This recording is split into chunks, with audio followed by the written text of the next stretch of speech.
दोस्तों बहुत सारे स्टूडेंट को ऐप डाउनलोड नहीं करते बन रहा है या फिर कर भी लिया है तो कोर्स भी नहीं देख पा रहे हैं। तो मैं आज उनको बता दूं कि ये जो सेल्फ स्टडी क्लासेस इस प्रकार से जब आप प्ले स्टोर से करते हैं तो ये आपका वेल जो है आइकन उसमें लगा हुआ है ना। तो इस प्रकार से सेल्फ स्टडी क्लासेस आपको सर्च करना है और ऐसे आइकन में आपको ऐप मिलने वाला है। ठीक है, तो दोस्तों हम देखें कि प्ले स्टोर में आपको इस प्रकार से दिखेगा ये सेल्फ स्टडी क्लासेस। ठीक है, ये प्ले स्टोर में आपको सेल्फ स्टडी क्लासेस का ऐप दिखने वाला है। ठीक है, ये इमेज उसमें डली है, ये आइकन, ये लोगो उसमें डला है। ठीक है, अब दोस्तों इसको इंस्टॉल करना है, यहां से आप इंस्टॉल करेंगे।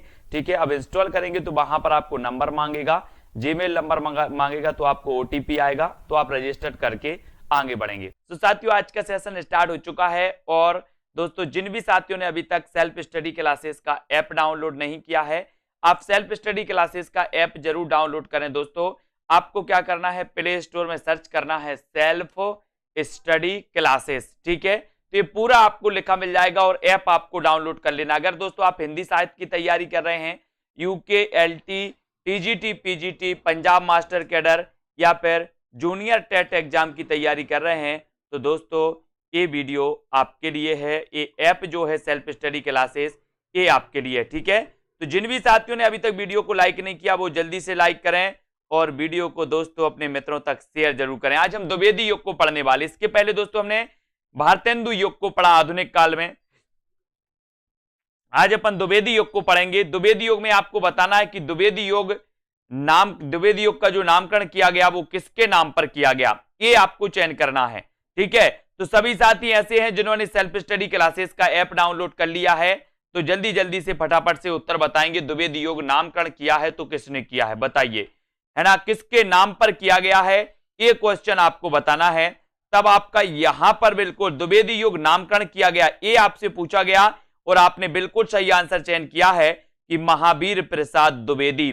महावीर प्रसाद द्विवेदी के नाम पर दोस्तों द्विवेदी योग का नाम पड़ा और महावीर प्रसाद द्विवेदी आपको पता है कि द्विवेदी योग के श्रेष्ठ दोस्तों कवि लेखक माने जाते हैं। और द्विवेदी जो महावीर प्रसाद द्विवेदी हैं ये सरस्वती पत्रिका के क्या बने थे, सरस्वती पत्रिका के दोस्तों ये संपादक बने थे। कब बने थे, 1903 में।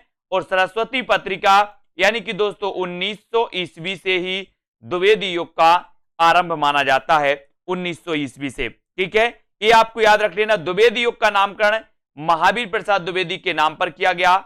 इन्होंने गद्य और पद्य दोनों के लिए खली बोली में सामान्य बोलचाल की भाषा को प्राथमिकता देने की वकालत की। इनके द्वारा दोस्तों रचित अनुदित व मौलिक 80 ग्रंथ हैं और इनके प्रमुख काव्य संग्रह हैं काव्य मंजूषा, सुमन, काव्य कुंज, अबला विलाप, ये सभी इनकी दोस्तों रचनाएं मानी जाती हैं। ठीक है, ये चीज आपको याद रखना है यहां पर। अब आप पढ़ते हैं अगला क्वेश्चन। अगला क्वेश्चन यहां पर आपको बताना है दोस्तों सैरंध्री के रचनाकार कौन, ये क्वेश्चन आपसे पूछा गया। तो फिलहाल यहां पर तो आपको उत्तर दिख रहा होगा कि सैरंध्री के रचनाकार कौन माने जाते हैं, तो उत्तर है आपका मैथिली शरण गुप्त। ये क्वेश्चन पूछा गया है दोस्तों, सैरंध्री के रचनाकार कौन है। सैरंध्री के रचनाकार मैथिली शरण गुप्त हैं। यह गुप्त जी द्वारा रचित नाटक है। सैरंध्री नाटक किसका है, तो ये मैथिली शरण गुप्त का है। इनके द्वारा रचित नाटक है रंग में भंग, राजा प्रजा, है ना, ये आपको याद रख लेना दोस्तों। वन वैभव, विकट भट्ट, ब्रहणी, ब्रजांगना, है ना, बैतालिक, शक्ति, स्वदेश, ये इनकी बहुत ही महत्वपूर्ण रचनाएं मानी जाती हैं, इनको याद रख लेना है। और सैरंध्री भी किसकी है दोस्तों, मैथिली शरण गुप्त की रचना मानी जाती है, ये आपको याद रख लेना। ठीक है, बी नंबर आपका मैथिली शरण गुप्त बिल्कुल सही हो जाएगा। ठीक है, अगला क्वेश्चन आपको यहां पर अब चयन करना है।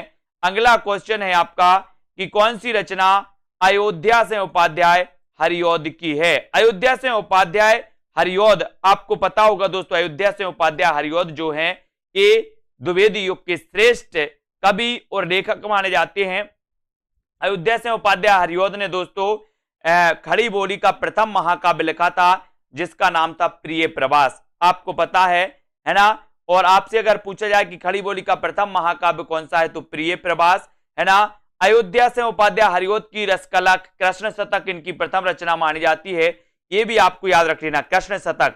ठीक है, तो यहां पर अयोध्या से उपाध्याय हरिऔध की रचना नहीं है, तो कौन सी नहीं है, यहां पर आपने बिल्कुल सही उत्तर बताया कि वैदेही वनवास तो इनकी रचना है। चुभते चौपदे भी इनकी रचना है, चौके चौपदे भी इनकी रचना है। कौन सी नहीं है? विचित्र विवाह है। विचित्र विवाह इनकी रचना नहीं मानी जाती और उत्तर चला जाता है ए की तरफ। अयोध्या सिंह उपाध्याय द्वारा रचित काव्य ग्रंथ है प्रिय प्रवास, हरिओद सत्सई, मर्म स्पर्श, है ना, कल्पलता, कृष्ण शतक, प्रेम प्रपंच, रसिक रहस्य, ये सारी की सारी मानी जाती हैं दोस्तों इनके, है ना। चौके चौपदे, पारिजात भी है, ठीक है, रस कलश भी इनका ग्रंथ है। ये हरिओद जी के ग्रंथ माने जाते हैं, इनको आपको याद रख लेना, ठीक है। हाँ, ये विचित्र विवाह है आपका, बिल्कुल सही है, ए नंबर। अगला क्वेश्चन आपको बताना है, द्विवेदी युग का वह साहित्यकार जिन्हें दोस्तों कविता, कामिनी, कांत, भारतेंदु, प्रज्ञेंदु, साहित्य सुधाकर उपाधियों से विभूषित किया गया, तो वो बताना है कि वो कवि कौन सा है। 4 विकल्प है हमारे सामने, जल्दी से लिख बताना है आपको कि द्विवेदी युग का वह साहित्यकार कौन सा है जिसे कविता, कामिनी, कांत कहा जाता है, जिसे भारतेंदु, प्रज्ञेंदु कहा जाता है, जिसे साहित्य सुधाकर कहा जाता है। 4 विकल्प हैं दोस्तों। पहला है नाथुराम शर्मा शंकर, दूसरा भारतेंदु हरिश्चंद्र, तीसरा रामधारी सिंह दिनकर और सूर्यकांत त्रिपाठी निराला। तो आपको पता है कि कविता, कामिनी, कांत, भारतेंदु प्रज्ञेंदु, साहित्य सुधाकर आदि उपाधियों से जो सम्मानित किया गया वो किया गया नाथुराम शर्मा शंकर। नाथुराम शर्मा शंकर को, यानी कि आपका विकल्प नंबर जो ए है वो बिल्कुल सही हो जाता है, ठीक है। इन्हें भारतेंदु प्रज्ञेंदु कहा जाता है, इन्हें साहित्य सुधाकर कहा जाता है, इन्हें कविता, कामिनी, कांत कहा जाता है, यानी कि उत्तर कहां चला जाता है? एक की तरफ, ठीक है।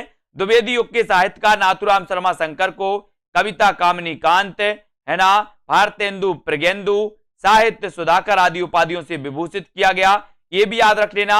और अगला क्वेश्चन है, बताना है आपको मैथिलीशरण गुप्त की काव्य रचना कौन सी नहीं है, कौन सी नहीं है, ये आपसे पूछा गया। तो दोस्तों यहां पर याद रख लेना, ये सिद्धराज है, हिडिंब है, जय भारत भी है, ये कृषक क्रंदन की रचना नहीं है, यानी कि आपका उत्तर डी की तरफ जाता है। डी नंबर कृषक क्रंदन आपका सही हो जाएगा। कृषक क्रंदन ये गया प्रसाद शुक्ल स्नेही की रचना मानी जाती है। किसकी मानी जाती है? गया प्रसाद शुक्ल स्नेही की रचना है।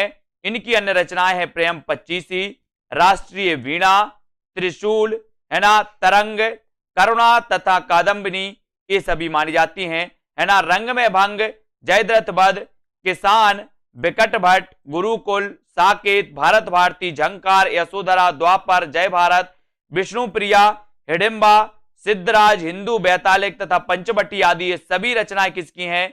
मैथिलीशरण गुप्त की। लेकिन कृषक क्रंदन ये गया प्रसाद शुक्ल स्नेही की है ना। बोले कृषक का क्रंदन गया, कृषक का क्रंदन गया, गया तो गया प्रसाद शुक्ल स्नेही, ठीक है।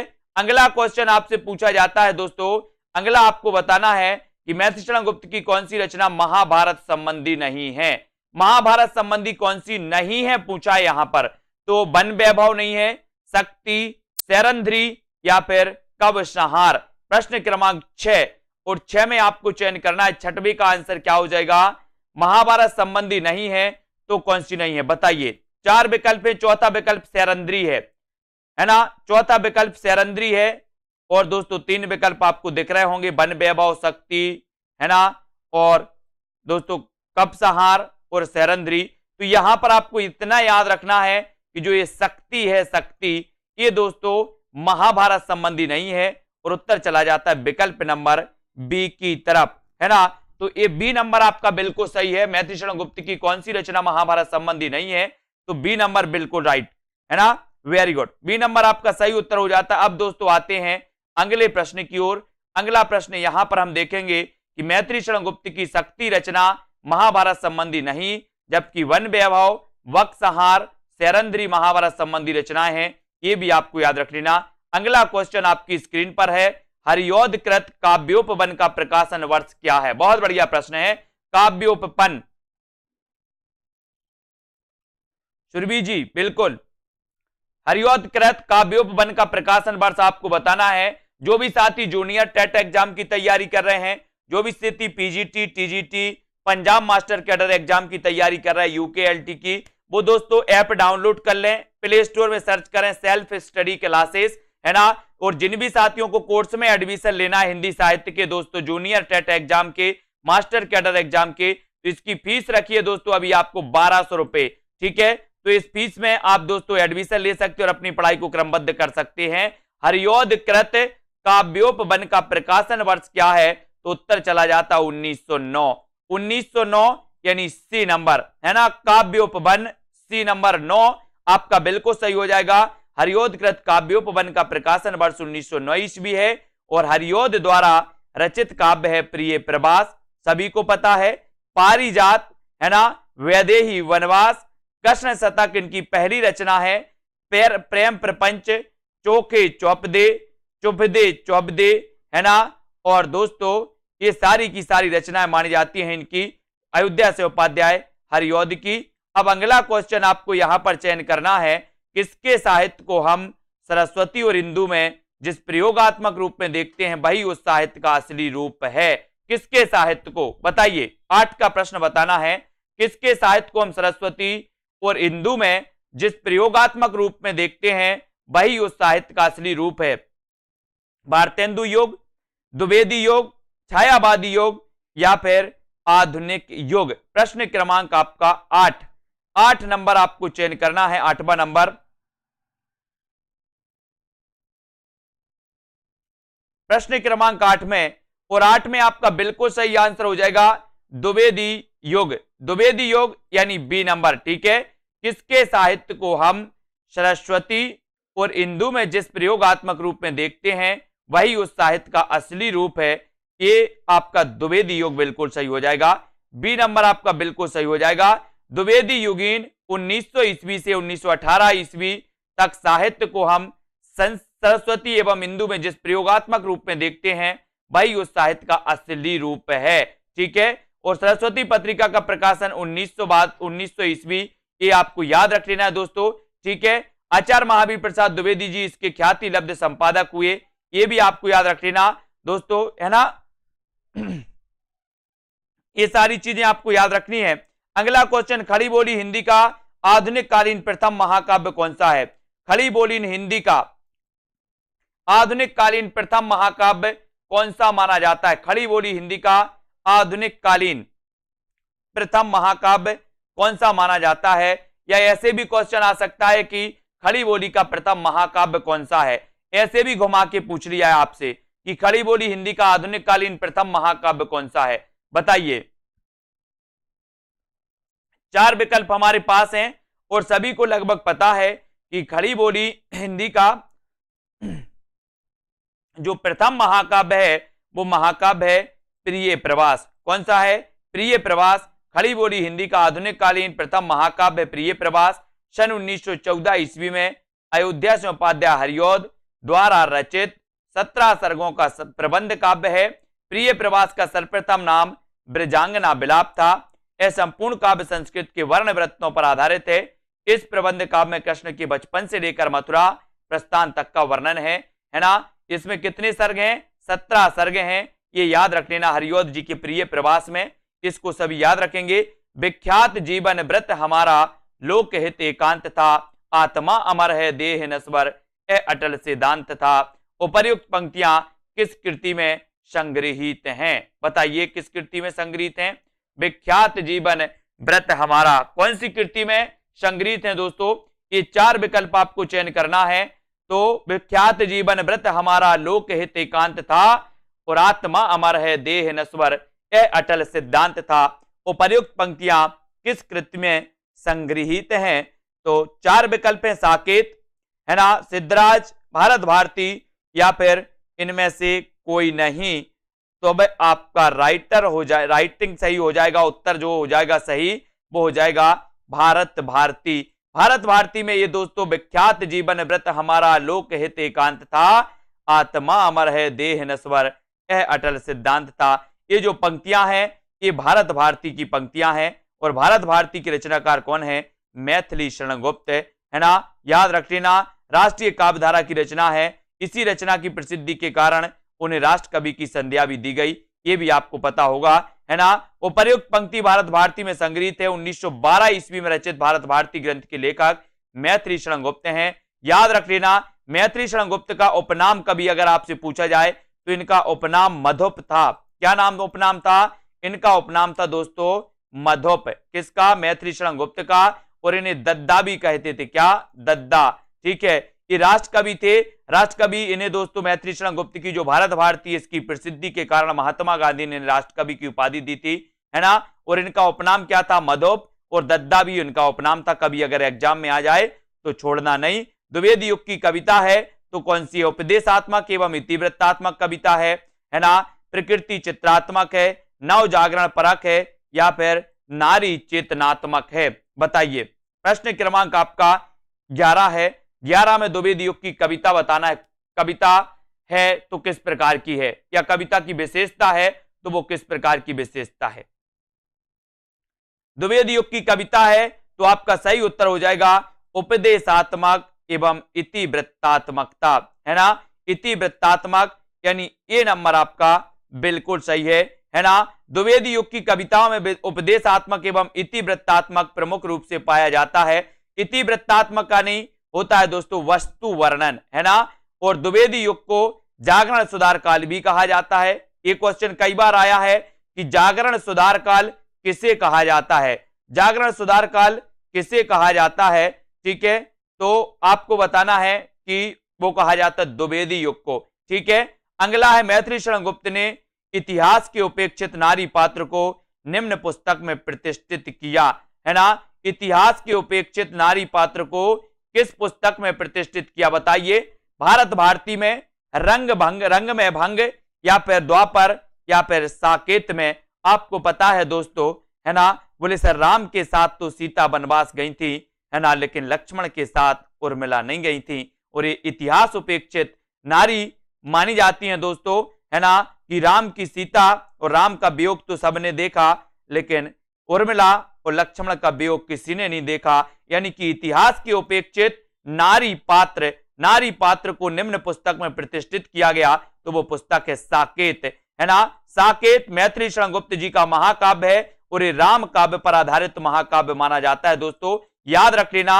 और इसमें कितने सर्ग हैं? तो साकेत में 12 सर्ग हैं, ये भी आपको याद रख लेना। ठीक है, और मैत्री शरण गुप्त ने इतिहास की उपेक्षित नारी पात्र उर्मिला लक्ष्मण की पत्नी को साकेत नामक पुस्तक में प्रतिष्ठित किया। हिंदी साहित्य में रामचरितमानस के बाद राम काव्य का दूसरा स्तंभ मैत्री शरण गुप्त कृत साकेत है ना।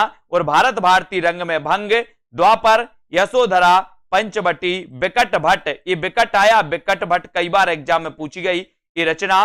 झंकार, विष्णु प्रिया भी पूछी गई, किसकी रचना है? ये भी मैत्री शरण गुप्त की मानी जाती है ना। अब दोस्तों यहां पर आपको बताना है क्या हो जाएगा। द्विवेदी युग का एक और नाम है, तो क्या नाम है? बताइए। द्विवेदी युग का एक और क्या नाम है? संक्रांति काल इसे कहते हैं, संधि काल कहते हैं, गद्य काल, या फिर जागरण सुधार काल कहते हैं। द्विवेदी युग का एक अन्य नाम क्या है? प्रश्न क्रमांक 13 में आपको उत्तर चयन करना है। द्विवेदी युग का एक अन्य नाम आपको बताना है और उत्तर चला जाता है जागरण सुधार काल। जागरण सुधार काल यानी आपका जो सी नंबर है जागरण सुधार काल, वो बिल्कुल सही है। द्विवेदी युग का एक और नाम जागरण सुधार काल है। यह नाम डॉक्टर नगेंद्र द्वारा दिया गया, जबकि डॉक्टर रामकुमार वर्मा ने आदि काल को संधि काल या चारण काल नाम दिया, है ना। ये तो रामकुमार वर्मा की थी। आचार्य शुक्ल ने आधुनिक काल को गद्य काल कहा। एक क्वेश्चन भी कई बार आया है। ठीक है, अब दोस्तों यहां पर द्विवेदी युगीन साहित्य में किस प्रवृत्ति की प्रमुखता नहीं है?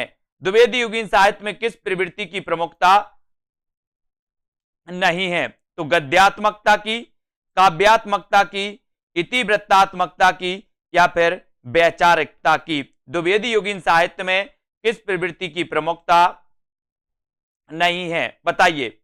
द्विवेदी युगीन साहित्य में किस प्रवृत्ति की प्रमुखता नहीं है, ये उत्तर आपको बताना है। तो द्विवेदी युगीन साहित्य में किस प्रवृत्ति की प्रमुखता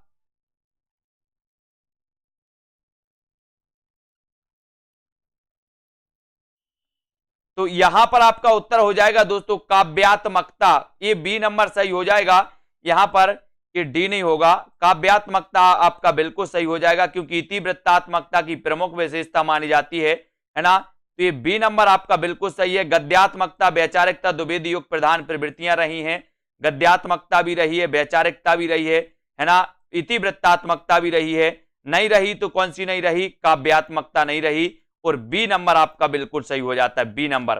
ठीक है, वी राइट आंसर हो जाएगा, काव्यात्मकता। ठीक है, राजपूतियान की कथा है तो कौन सी है? किस रचना में राजपूतियान की कथा है, ये आपको बताना है। उत्तर क्या हो जाएगा? सभी लोग बताएंगे। राजपूतियान की कथा, राजपूतियान की कथा है तो कौन सी है? सिद्धराज, रंग में भंग, पंचवटी या फिर साकेत? राजपूतियान की कथा है, आपको चयन करना है। बताइए, प्रश्न क्रमांक है आपका, है ना, यहां पर दोस्तों 15, और 15 में राजपूतियान की कथा कौन सी रही? ये 4 विकल्प में से एक विकल्प का आपको चयन करना। और आपने बिल्कुल सही आंसर बताया कि सर रंग में भंग ये राजपूतियान की कथा रही है, यानी कि बी नंबर आपका बिल्कुल सही हो जाएगा। मैथिली शरण गुप्त इसके रचनाकार हैं, रंग में भंग, है ना। अब यहां पर आते अगला क्वेश्चन अपना है, यहां पर राजपूतियान की कथा रंग में भंग, है ना, काव्य में समाहित है। रंग में भंग काव्य ग्रंथ की रचयिता मैथिली शरण गुप्त हैं, है ना। आचार्य रामचंद्र शुक्ल ने गुप्त जी को सामंजस्यवादी कवि कहा है, रामचंद्र शुक्ल ने कहा। ठीक है, और गुप्त जी ने स्वयं को कौटुंबिक कवि मात्र कहा। इन्हें भारत भारती लिखने पर महात्मा गांधी ने राष्ट्र कवि की उपाधि दी। इनके द्वारा रचित अन्य काव्य ग्रंथ हैं दोस्तों, जयद्रथ वैद्य इनकी रचना है ना। किसान इनकी रचना है, किसान, है ना, किसान भी इनकी रचना है। विकट भट्ट इनकी रचना है। यशोधरा, भारत भारती, साकेत, गुरुकुल, है ना। विष्णु प्रिया, एक कई बार पूछी गई विष्णु प्रिया की रचनाकार कौन है, तो ये भी आपको याद रख लेना। साकेत की कथा का मुख्य संबंध किसके चरित्र विकास से जुड़ा है, ये आपको चयन करना है। करिए, 4 विकल्प हैं और साकेत का मुख्य संबंध बताना है किसके चरित्र विकास से जुड़ा है। राम और सीता के, लक्ष्मण और उर्मिला के, भारत और मांडवी के, या फिर लक्ष्मण और सीता के। तो साकेत की कथा का मुख्य जो संबंध है वो किसके चरित्र से के विकास से जुड़ा है। सभी लोग लाइक जरूर कर देंगे। और जिन भी साथियों ने अभी तक self study classes app download नहीं किया है वो प्ले स्टोर में सर्च करें सेल्फ स्टडी क्लासेस, है ना, और ऐप डाउनलोड कर लें। जिन भी साथियों को एडमिशन लेना है कोर्स में हिंदी साहित्य, हिंदी व्याकरण के, जहां पर आपको टॉपिक वाइज टेस्ट भी मिलेंगे, जहां पर आपको हिंदी व्याकरण भी पढ़ाई जाएगी, जहां पर आपको हिंदी साहित्य भी, विस्तृत अध्ययन प्लस की वीडियो भी आपको पढ़ाए जाएंगे, है ना। तो साकेत की कथा का मुख्य संबंध किसके चरित्र विकास से जुड़ा है, तो वो जुड़ा है लक्ष्मण और उर्मिला, यानी कि बी नंबर आपका बिल्कुल सही है। साकेत में हम पढ़ते हैं दोस्तों कि 1931 की तो ये रचना है साकेत, है ना। साकेत गुप्त जी की सर्वश्रेष्ठ रचना है, इसे महाकाव्यों की श्रेणी में रखा गया। इसकी कथा साकेत को केंद्र बनाकर लिखी गई, है ना, और इसकी कथा वस्तु राम और सीता का ना होकर दोस्तों उर्मिला और लक्ष्मण की है। अगला क्वेश्चन है कि मैथिली शरण गुप्त द्वारा रचित जयद्रथ वध क्या है? महाकाव्य है, खंड काव्य है, प्रबंध काव्य है, या फिर इनमें से कोई नहीं, ये आपको बताना है। प्रश्न क्रमांक 17 का आंसर आपको चयन करना है। 17 का आंसर क्या हो जाएगा? और यहां पर मैथिली शरण गुप्त द्वारा रचित जयद्रथ वध ये क्या है? ये कह दे, ये बोलो खंड काव्य है। क्या है? खंड काव्य। ये दोस्तों प्रबंध काव्य के 2 भेद होते हैं। प्रबंध काव्य के एक भेद होता है महाकाव्य, एक होता है खंड काव्य। यहां खंड काव्य दिया है, हम खंड काव्य ही लगाएंगे, ठीक है, सी नंबर लगाएंगे, सी नंबर खंड काव्य है, ठीक है। मैथिली शरण गुप्त द्वारा रचित जयद्रथ वध एक खंड काव्य है। किसी महाकाव्य के आंशिक रूप का अनुसरण करने वाली विधा दोस्तों क्या कहलाती है? एक खंड काव्य कहलाती है, ठीक है, इसको याद रखेंगे। मैथिली शरण गुप्त द्वारा रचित जयद्रथ वध में महाभारत के अर्जुन द्वारा जयद्रथ के वध किए जाने की घटना का इसमें वर्णन किया गया है ना। अब अगला क्वेश्चन आपको यहां पर बताना है कि दिवस का अवसान समीपता, गगनता कुछ लोहित हो चला, है ना, तरु शिखा पर थी अब गरजती कमलिनी, कुल कब वल्लभ की प्रभा। ये कई बार पूछा गया दोस्तों, दिवस का अवसान समीपता। ये दिवस का अवसान समीपता, ये पंक्ति आपको बताना है कि ये पंक्ति किससे है दोस्तों? आंसू से है, परिवर्तन से, किसान से, या प्रिय प्रवास से। यानी कि किस रचना से लिया गया है? बताइए, ये पंक्ति किस रचना से ली गई है, ये बताना है।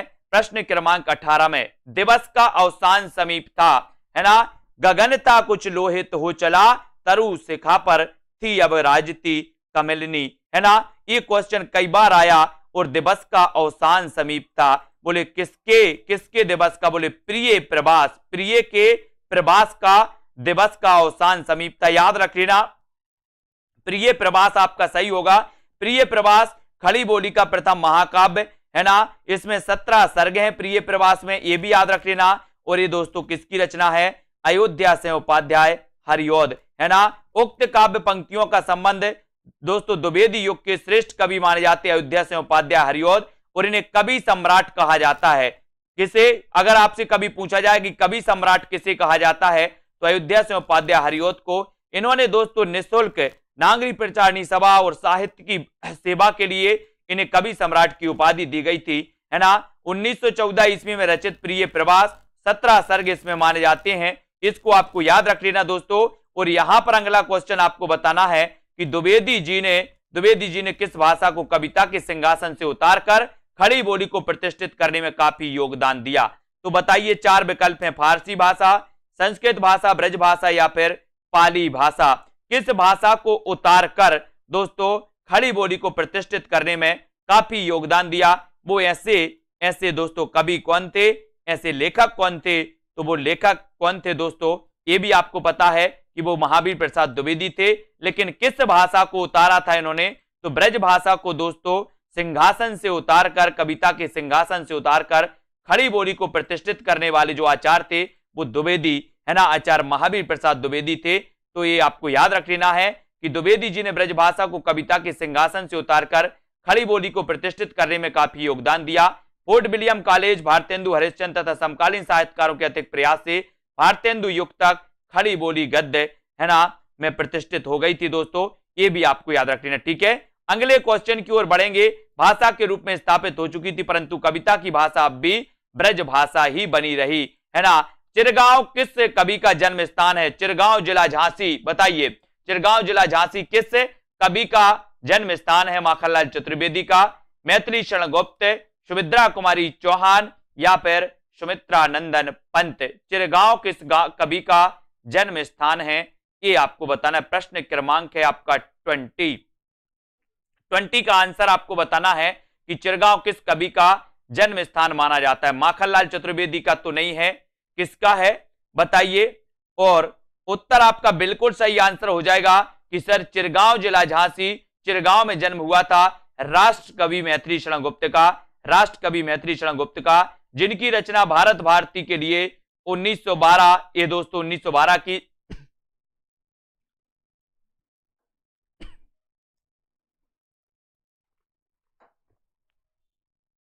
इसको याद रख लेना। मैथिली शरण गुप्त जी का जन्म झांसी जिले के चिरगांव में हुआ था। राष्ट्र कवि गुप्त जी के द्वारा लिखे गए काव्य ग्रंथ हैं जयद्रथ वध, भारत भारती, साकेत, यशोधरा, पंचवटी, विष्णुप्रिया, विष्णुप्रिया याद रख लेना ये दोस्तों। और माखनलाल चतुर्वेदी का जन्म मध्य प्रदेश के कहा हुआ था? होशंगाबाद जिले के बाबई गांव में हुआ था, है ना। सुमित्रा कुमारी चौहान का जन्म प्रयाग के निहालपुर गांव में हुआ था। और पंत जी का जन्म हुआ था दोस्तों उत्तर प्रदेश, है ना, अल्मोड़ा जिले में हुआ था, अल्मोड़ा उत्तराखंड, है ना, अल्मोड़ा जिले के कोसानी गांव में हुआ था। ये भी आपको याद रख लेना, जो अब उत्तराखंड में आता है अल्मोड़ा जिला के कोसानी गांव, ठीक है। अब यहां पर आपको सुमेलित करना है प्रिय प्रवास, रंग में भंग, मृत्युंजय या फिर पथिक। बताइए प्रिय प्रवास के रचनाकार कौन है, रंग में भंग की रचना किसने की, मृत्युंजय किसकी रचना है, और दोस्तों पथिक के रचनाकार कौन है। ये 4 कूट आपसे दिए हैं। 4 कूट में से प्रिय प्रवास तो आपने कई बार पढ़ा। प्रिय प्रवास यानी कि दोस्तों हरिऔध की रचना, महाकाव्य है ना, 1914 में लिखा गया, प्रकाशित हुआ। रंग में भंग तो आपको पता ही है, मैथिली शरण गुप्त हैं, ठीक है। अब आपको पथिक बताना है, तो पथिक के रचनाकार तो कौन है, राम नरेश त्रिपाठी, राम नरेश त्रिपाठी, है ना। मानसी स्वप्न पथिक, ये राम नरेश त्रिपाठी की रचना है। और मृत्युंजय के रचनाकार कौन है, ठीक है, राय देवी प्रसाद पूर्ण, ठीक है। तो प्रिय प्रवास किसकी है, हरिऔध की, रंग में भंग मैथिली शरण गुप्त, मृत्युंजय राय देवी प्रसाद पूर्ण और पथिक राम नरेश त्रिपाठी। ठीक है, ये क्लियर, इतनी चीजें आपकी क्लियर हो गई। अगला क्वेश्चन है प्रिय प्रवास, हरिओत जी की रचना है। हरिओत जी की अन्य रचनाएं चुभते चौपदे, चौखे चौपदे, वैदेही बनवास, है ना। और दोस्तों मैथिली शरण गुप्त की रंग में भंग है, ये भी आपको याद रख लेना। पथिक राम नरेश त्रिपाठी की है। ठीक है, मृत्युंजय राय देवी प्रसाद पूर्ण की रचना कई बार पूछी गई।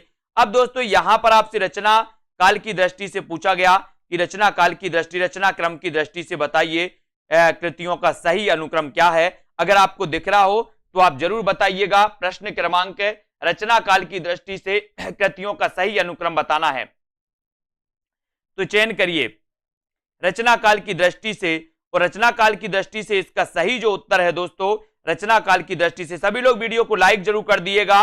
ये दोस्तों आपका प्रिय प्रवास, साकेत, तुलसीदास और कृष्णायन, ये माने जाती है, बिल्कुल सही है। इनके बारे में अपन यहां पर पढ़ेंगे कि प्रिय प्रवास का रचना काल 1914, साकेत 1931, तुलसीदास 1938, कृष्णायन 1943, है ना। प्रिय प्रवास अयोध्या से उपाध्याय हरिओत की, साकेत मैथिली शरण गुप्त की, तुलसीदास सूर्यकांत त्रिपाठी निराला की रचना है तुलसीदास, और कृष्णायन द्वारिका प्रसाद की रचना है। ठीक है, इनको आपको याद रख लेना।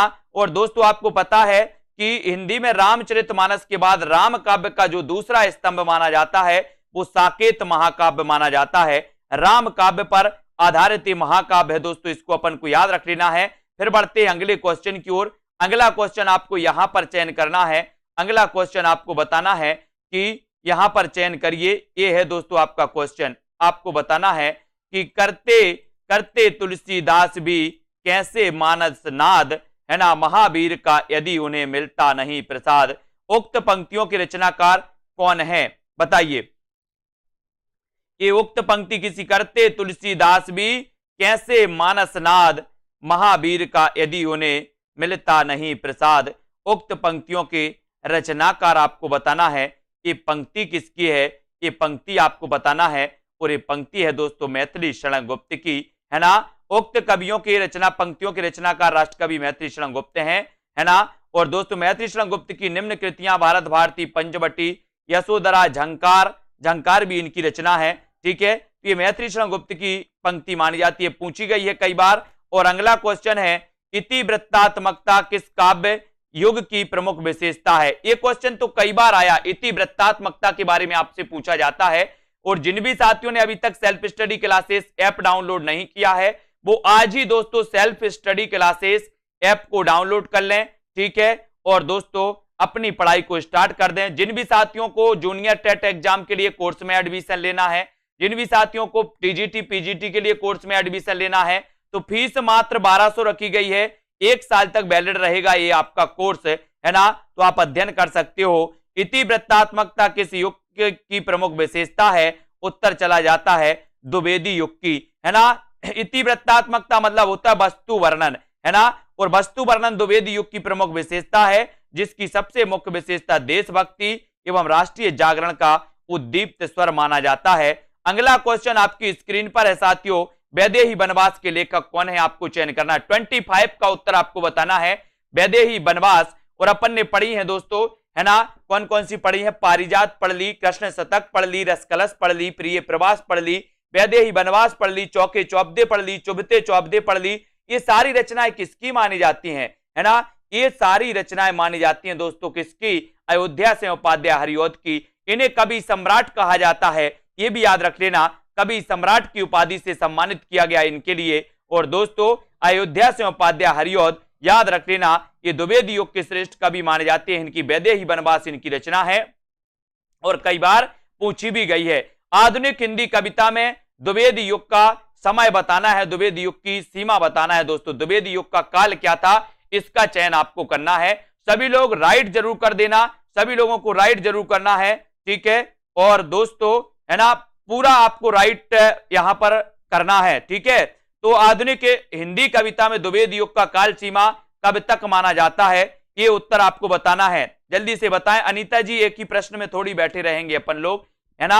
बताइए आधुनिक हिंदी कविता में द्विवेदी युग का काल सीमा कब तक माना जाता है। जितना आपके लिए इंपॉर्टेंट होता है वो आपको बताया जाता है। ठीक है, और जिनको एक्स्ट्रा पढ़ना है वो बुक से भी पढ़ सकते हैं। आधुनिक हिंदी कविता में द्विवेदी युग का काल सीमा कब तक माना जाता है, तो वो माना जाता है 1900 से दोस्तों, यहां पर विकल्पानुसार जो है वो 1900 से 1918, वैसे 1900 से 1920 भी माना जाता है। याद रख लेना, क्योंकि 1918 से छायावाद का उदय हो जाता है, इसलिए विकल्पानुसार अपन उत्तर लगाएंगे 1900 से 1918, यानी कि डी नंबर। ठीक है, इसको याद रख लेना।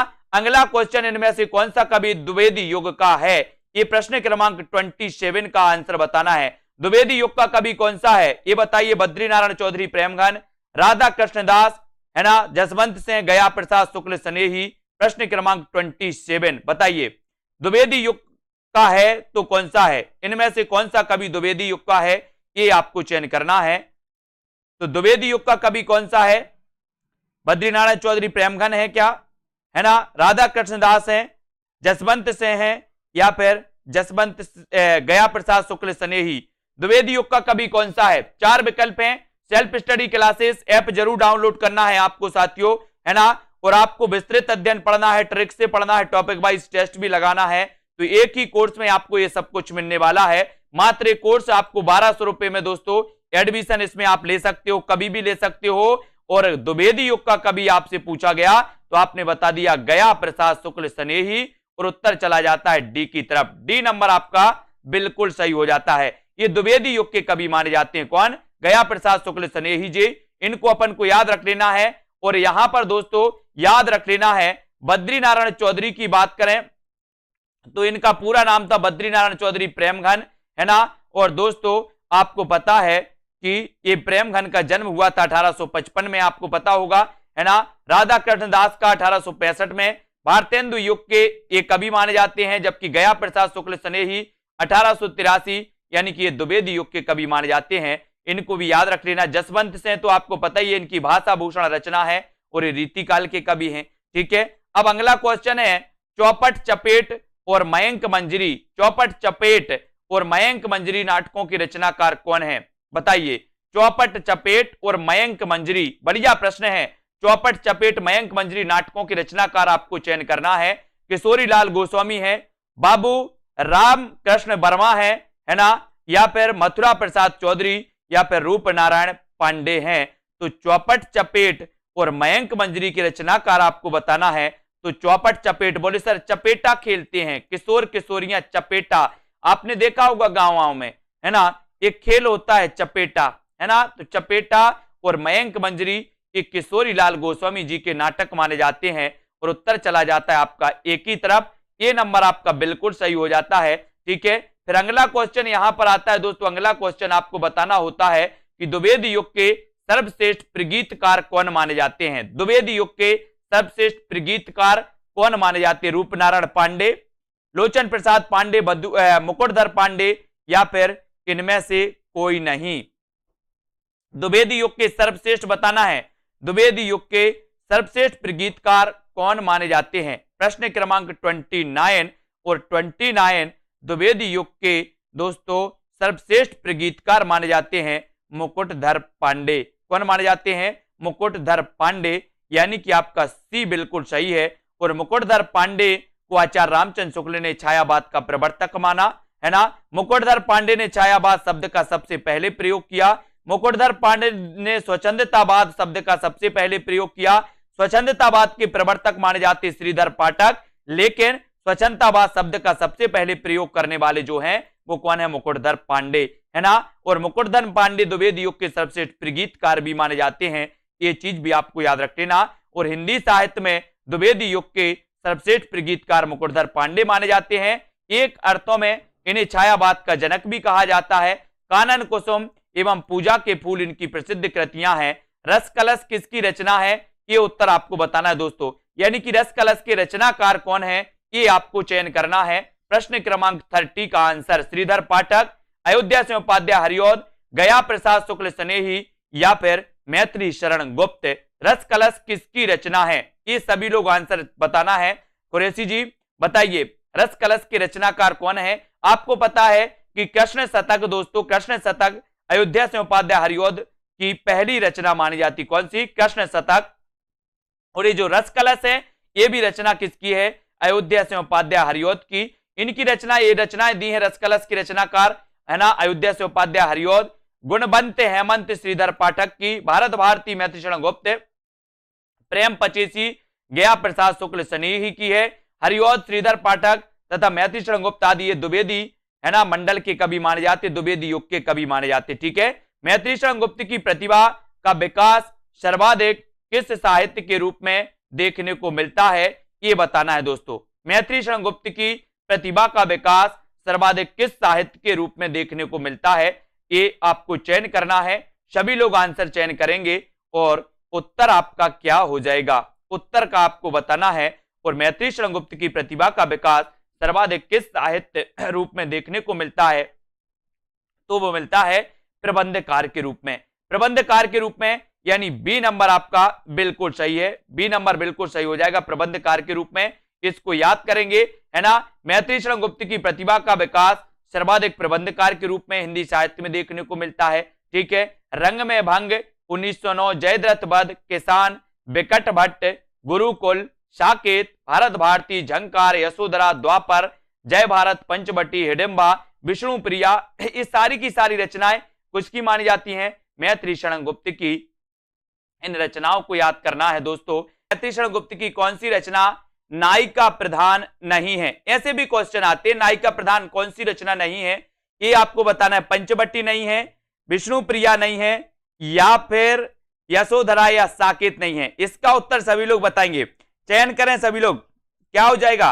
मैथिली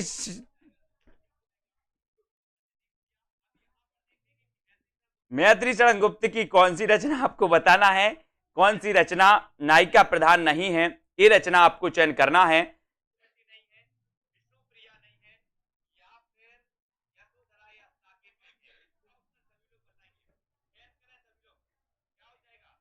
तब आपका बिल्कुल सही है, मैथिली शरण गुप्त की कौन सी रचना नायिका प्रधान नहीं है, उत्तर सही है दोस्तों, पंचवटी। ठीक है,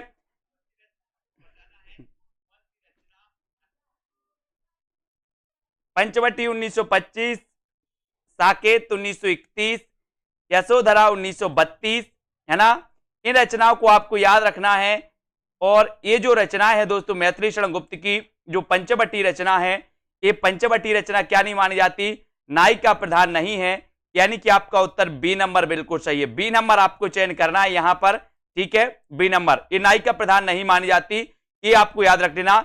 यशोधरा आपको पता है दोस्तों, यशोधरा में महात्मा गौतम बुद्ध की पत्नी यशोधरा का वर्णन है, ये भी पता है। ठीक है, इनका दोस्तों खंड काव्य माना जाता है यशोधरा। ठीक है, बहुत बढ़िया। अब यहां पर अगला क्वेश्चन आपको चयन करना है कि मैथिली शरण गुप्त की निम्नलिखित काव्य कृतियों का सही अनुक्रम क्या है। गुप्त जी के बारे में सभी को बताना है, सभी लोग बताएंगे।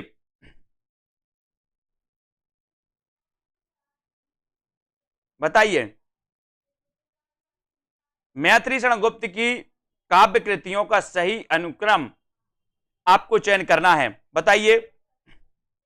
हर्षदीप जी, सुरेंद्र अहिरवाल जी, रतन जी, सरोज जी, दारसू जी, खुरेसी जी, हाँ चयन करेंगे सभी लोग। उत्तर क्या हो जाएगा, मैथिली शरण गुप्त की निम्नलिखित काव्य कृतियों का सही अनुक्रम आपको चयन करना है, क्या उत्तर सही हो जाएगा। मैथिली शरण गुप्त की निम्नलिखित काव्य कृतियों का सही अनुक्रम आपको बताना है। तो दोस्तों सबसे पहले इनकी पंचवटी, साकेत, यशोधरा और द्वापर, ये रचनाएं आती हैं। पंचवटी, साकेत, यशोधरा और द्वापर रचना आती है। यहां पर याद रखना है दोस्तों, इनकी पंचवटी रंग में भंग 1909 मानी जाती है। ठीक है, जयद्रथ वध 1910 मानी जाती है, भारत भारती 1912, किसान 1917, पंचवटी 25, हिंदू 27, है ना, और विकट भट्ट 1929। ये क्रम में भी पूछे जाते हैं दोस्तों। ठीक है, ये आपको याद रख लेना है, ये पूछी जाती है। गुरुकुल 1929 में, झंकार 1929, साकेत 31, यशोधरा 32, द्वापर 1936, सिद्धराज 1936, जय भारत 52 और विष्णु प्रिया 1957 मानी जाती है। तो ये रचनाएं हमेशा पूछी जाती हैं। ठीक है, सभी लोग याद करना, रक्षित शर्मा जी, रीता जी। ठीक है, अब यहां पर आपको बताना है रंग में भंग नामक काव्य कृति के रचयिता कौन माने जाते हैं। प्रश्न क्रमांक 34, रंग में भंग बताना है। बताइए, जल्दी से लिखना है, कुछ नहीं हुआ है। मीनाक्षी जी, रतन जी, रंग में भंग नामक काव्य कृति के रचयिता बताना है। 1 इंच मुस्कान, है ना, मन्नू भंडारी और राजेंद्र यादव की 1 इंच मुस्कान मानी जाती है। ठीक है विशाल जी, रंग में भंग नामक काव्य कृति के रचयिता आपको चयन करना है। देवेंद्र जी, रंग में भंग नामक काव्य कृति के रचयिता आपको चयन करना है और उत्तर सही हो जाएगा आपका क्या, मैथिली शरण गुप्त। मैथिली शरण गुप्त, यानी कि सी नंबर सभी लोगों को पता है, रंग में भंग आपका बिल्कुल सही आंसर हो जाएगा। ठीक है, इस सी नंबर आपका बिल्कुल सही हो जाएगा। इस सी आपने जो चयन किया है बिल्कुल राइट आंसर है। रंग में भंग नामक कृति राजपूतानी आनबान। ऐसा भी क्वेश्चन कई बार आता है दोस्तों कि निम्न में से बताइए कि राजपूतानी आनबान की कथा पर आधारित कौन सी रचना है, तो वो है दोस्तों इनकी रंग में भंग। रंग में भंग, ये आपको याद रख लेना है। ठीक है, वेरी गुड। खड़ी बोली हिंदी का प्रथम महाकाव्य कौन सा है, ऐसा क्वेश्चन आता है और मैंने आपको बताया भी था। खड़ी बोली हिंदी का प्रथम महाकाव्य और खड़ी बोली हिंदी के प्रथम महाकवि, ये चयन करिए कौन माने जाते हैं। कविता कौमुदी, उद्धव चरित्र, प्रिय प्रवास या फिर लोकायतन। खड़ी बोली हिंदी का प्रथम महाकाव्य कौन सा है। खड़ी बोली हिंदी का प्रथम महाकाव्य सभी लोग बताएंगे और यहां पर आपका बिल्कुल सही आंसर है प्रिय प्रवास, है ना, प्रिय प्रवास, यानी सी नंबर आपका बिल्कुल सही है।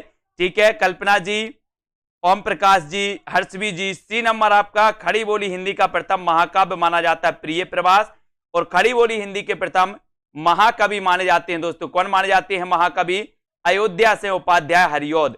अयोध्या से उपाध्याय हरिऔध माने जाते हैं, ये चीज आपको याद रखनी। ठीक है, 1914 ईस्वी में अयोध्या से उपाध्याय हरिऔध द्वारा रचित प्रिय प्रवास हिंदी खड़ी बोली का प्रथम महाकाव्य है। और अगर आपसे क्वेश्चन पूछा जाए कि हिंदी खड़ी बोली के प्रथम महाकवि कौन है, तो महाकवि कौन होंगे जो महाकाव्य लिखेगा, यानी कि उत्तर कहां चला जाएगा, अयोध्या से उपाध्याय हरिऔध की तरफ। ठीक है, अगला क्वेश्चन आपकी स्क्रीन पर है, कौन सा काव्य ग्रंथ नहीं है।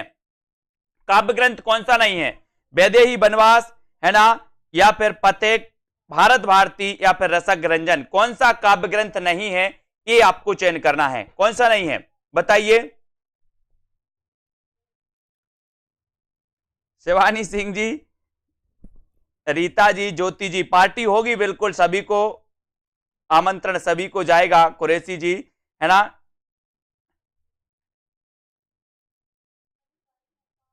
बहुत बढ़िया।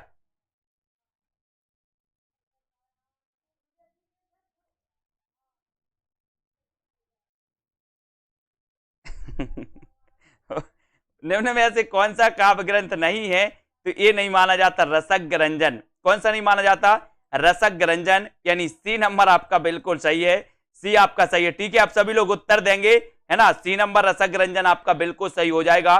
ठीक है, अब यहां पर आते हैं, यहां पर आते दोस्तों, रसक रंजन काव्य ग्रंथ नहीं है, तो ये भारत भारती राष्ट्रकवि मैथिली शरण गुप्त द्वारा 1912 में रचित काव्य ग्रंथ भारत भारती है। ठीक है, जिसमें गुप्त जी ने देश प्रेम एवं राष्ट्रीयता की स्वर दिया है और इसी कारण भारत भारती रचना को अंग्रेजी सरकार द्वारा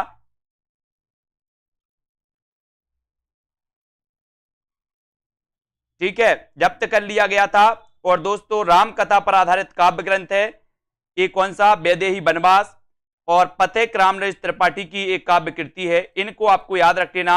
बात कर लेते हैं दोस्तों, काहे कि अब आपको बात करना है साकेत महाकाव्य का सर्वाधिक मार्मिक सर्ग आपसे पूछा गया, तो ये उत्तर सभी लोग कमेंट में उत्तर बताएंगे अब। ठीक है, उत्तर आपको बताना है और भी दूसरे कमेंट आपके नहीं आने चाहिए अब। ठीक है, साकेत महाकाव्य का सर्वाधिक मार्मिक सर्ग क्या होता है, तो उत्तर चला जाता है, कौन सा है दोस्तों, नवम।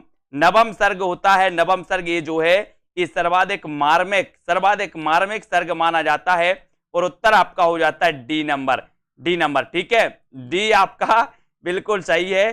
ठीक है, अब सभी लोग ध्यान देंगे कमेंट में उत्तर बताने का, कौन कौन गलत बता रहा हम पूरा देख रहे हैं। साकेत महाकाव्य सर्वाधिक मार्मिक नवम सर्ग माना जाता है साकेत का। ठीक है, साकेत महाकाव्य है और रामचरितमानस के बाद दोस्तों ये दूसरा महाकाव्य है, दूसरा महाकाव्य राम काव्य पर आधारित। ये भी आपको याद रख लेना, ठीक है, ये याद रखना है। और दोस्तों अयोध्या सिंह उपाध्याय हरिओ द्वारा लिखित काव्य ग्रंथ कौन सा है? अयोध्या सिंह उपाध्याय हरिओ द्वारा बताना है कौन सा है? पथिक है, कनुप्रिया, बासव दत्ता या फिर चौके चौपदे? अयोध्या सिंह उपाध्याय हरिओ द्वारा लिखित काव्य ग्रंथ कौन सा माना जाता है? सभी लोग बताएं। और उत्तर हो जाएगा दोस्तों चौके चौपदे, है ना, चौके चौपदे, यानी कि सी नंबर आपका बिल्कुल सही है ना। अयोध्या सिंह उपाध्याय हरिओ द्वारा लिखित काव्य ग्रंथ है तो वो ग्रंथ है चौके चौपदे, और सी आपका बिल्कुल सही हो जाता है। सी आपने जो बताया बिल्कुल राइट आंसर है, चौके चौपदे। रस कलश, वैदेही वनवास, चुभते चौबते, पद्म प्रसून, प्रिय प्रवास, ये सारी की सारी रचनाएं मानी जाती हैं दोस्तों। किसकी मानी जाती हैं? अयोध्या सिंह उपाध्याय हरिओद की। खड़ी बोली के प्रथम महाकवि कहे जाते हैं अयोध्या सिंह उपाध्याय हरिओद, इनको भी याद रखेंगे दोस्तों। अगला क्वेश्चन आपकी स्क्रीन पर आपको दिया जाता है कि द्विवेदी युग के संपूर्णतः प्रतिनिधि कवि हैं तो कौन है? द्विवेदी युग के संपूर्णतः प्रतिनिधि कवि कौन माने जाते हैं? ये प्रश्न क्रमांक 39 का उत्तर आपको बताना है। श्रीधर पाठक, हरिओद, मैथिली शरण गुप्त या फिर इनमें से कोई नहीं। द्विवेदी युग के संपूर्णता है, बताइए प्रतिनिधि कवि कौन माने जाते हैं? 4 विकल्प है दोस्तों। मैंने आज बताया था आपको कि द्विवेदी युग के जो माने जाते हैं संपूर्णतः प्रतिनिधि कवि वो माने जाते हैं कौन? कौन माने जाते हैं? मैथिली शरण गुप्त। मैथिली शरण गुप्त, यानी सी नंबर आपका मैथिली शरण गुप्त बिल्कुल सही हो जाएगा। मैथिली शरण गुप्त द्विवेदी युग के संपूर्णतः प्रतिनिधि कवि हैं, है ना।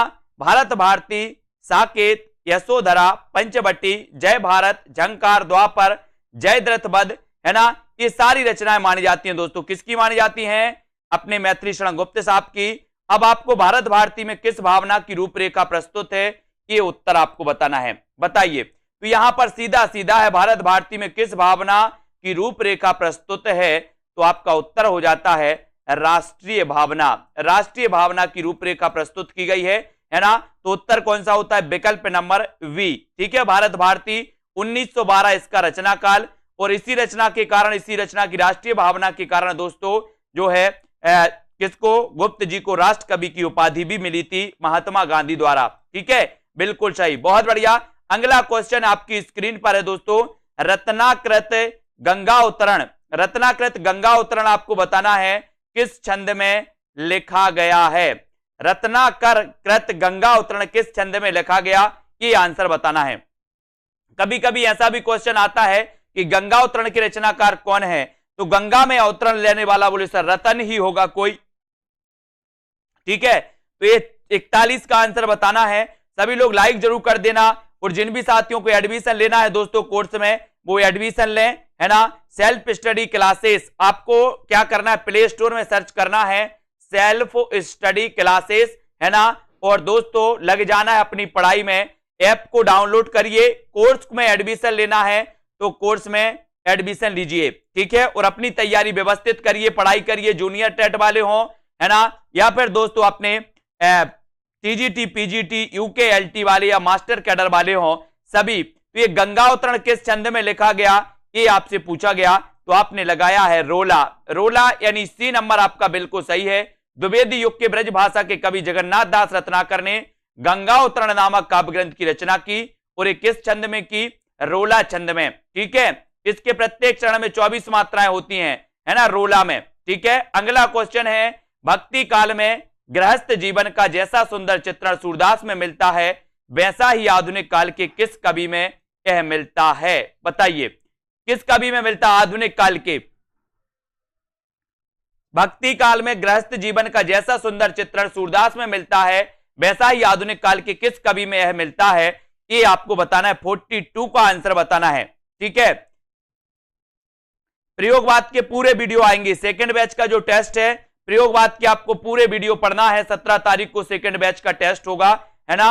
और भक्ति काल में गृहस्थ जीवन का जैसा सुंदर चित्रण सूरदास में मिलता है, वैसा ही आधुनिक काल के किस कवि में मिलता है, तो वो कवि है दोस्तों कौन? मैथिली शरण गुप्त, है ना, मैथिली शरण गुप्त, यानी कि उत्तर चला जाता है डी की ओर, ठीक है।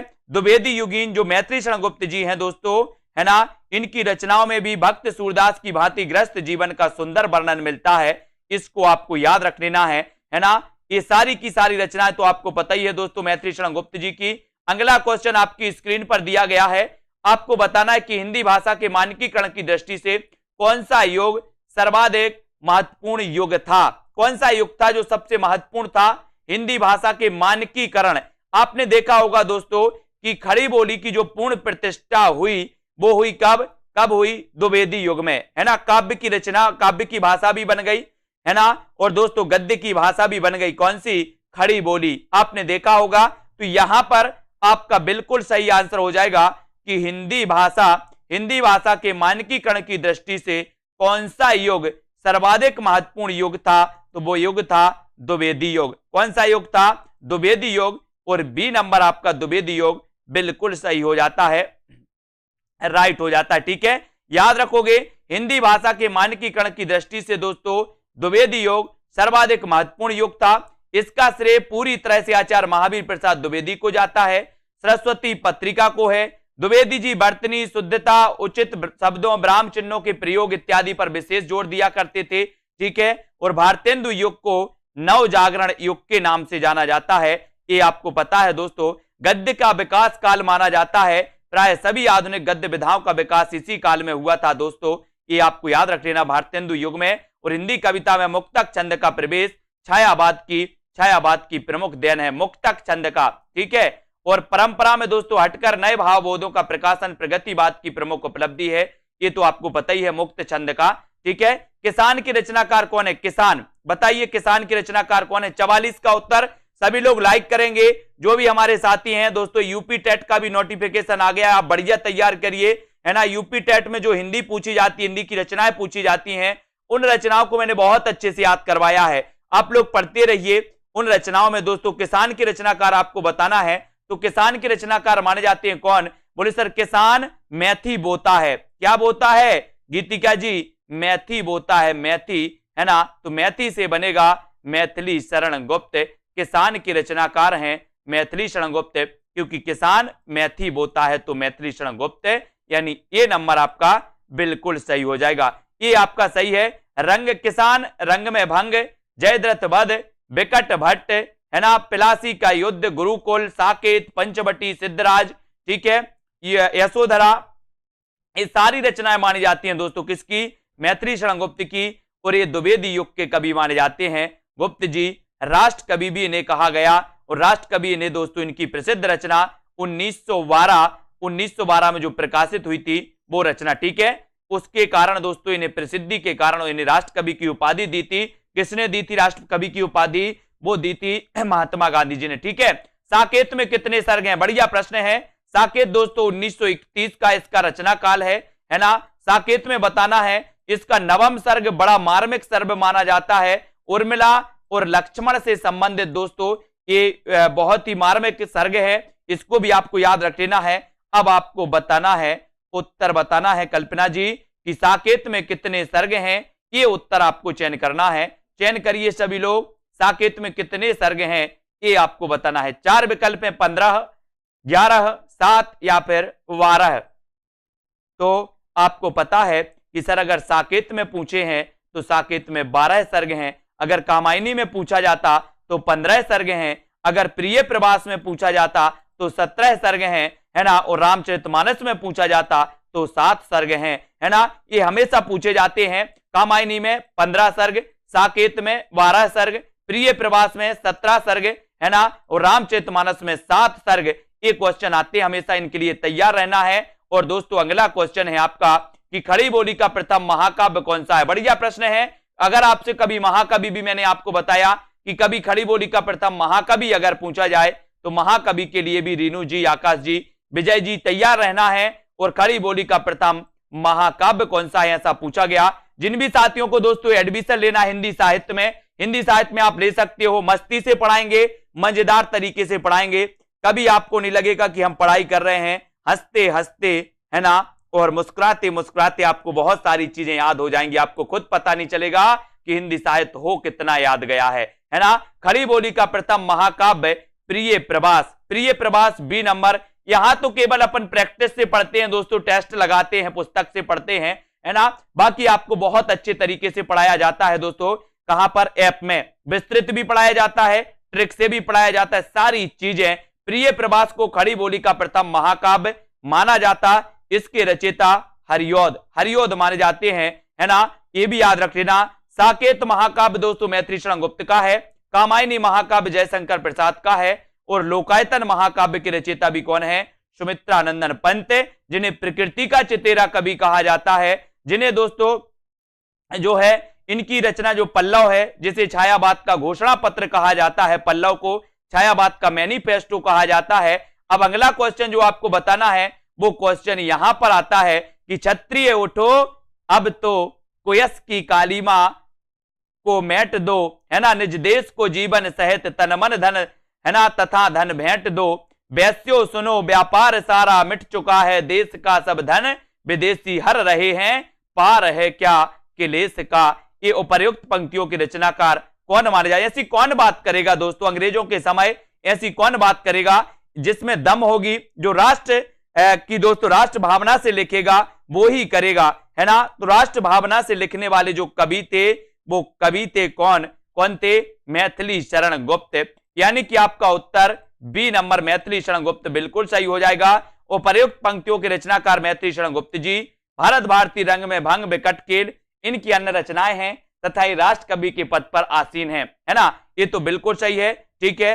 प्रिय की सुदिसी ए सरिताएं ए कानन कांतार, है ना। सुसज्जित में तो नहीं किंतु है मेरा हृदय किसी प्रियतम से परिचित, जिसके प्रेम पत्र आते हैं प्रायः सुख संवाद सन्निहित। उपर्युक्त काव्य पंक्तियां, ये काव्य पंक्तियां किस कवि की हैं बताइए? ये काव्य पंक्तियां आपको चयन करना है।